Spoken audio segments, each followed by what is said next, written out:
Eiffel ടവറിനേക്കാൾ ഉയരമുള്ള ലോകത്തിലെ ഏറ്റവും ഉയരം കൂടിയ റെയിൽവേ ആർച്ച് പാലമായ ചെനാബ് പ്രധാനമന്ത്രി നരേന്ദ്രമോദി ഉദ്ഘാടനം ചെയ്തു. ഇന്ത്യയിലെ ഏറ്റവും മനോഹരമായ കാശ്മീർ താഴ്വരയിലേക്ക് ഇനി വന്ദേ ഭാരതിന്റെ ചൂളം വിളികൾ ഉയരും.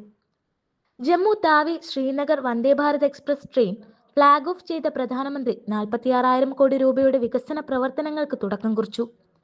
ഓപ്പറേഷൻ സിന്ദൂറിന് ശേഷം ആദ്യമായാണ് പ്രധാനമന്ത്രി ജമ്മു കേന്ദ്രത്തിലെത്തുന്നത്. രാജ്യത്തെ ആദ്യ കേബിൾ റെയിൽ പാലമായ അഞ്ചിഘാട്ടും പ്രധാനമന്ത്രി ഉദ്ഘാടനം ചെയ്തു. കാലാവസ്ഥയുടെയും ഭൂപ്രകൃതിയുടെയും കടുത്ത വെല്ലുവിളികളെ അതിജീവിച്ചാണ് ചെനാബ്, അഞ്ചി എന്നിങ്ങനെ രണ്ട് എഞ്ചിനീയറിംഗ് വിസ്മയങ്ങൾ പടുത്തുയർത്തിയിരിക്കുന്നത്. 359 മീറ്റർ ഉയരത്തിലുള്ള ചെനാബ് പാലത്തിന്റെ ദൈർഘ്യം 1.10 കിലോമീറ്റർ ആണ്. ഐഫൽ ടവറിന്റെ ഉയരം 330 മീറ്റർ. ചെനാബ് പാലം നിർമ്മിച്ചത് കൊങ്കൺ നവംബർ ലിമിറ്റഡ് ആണ്.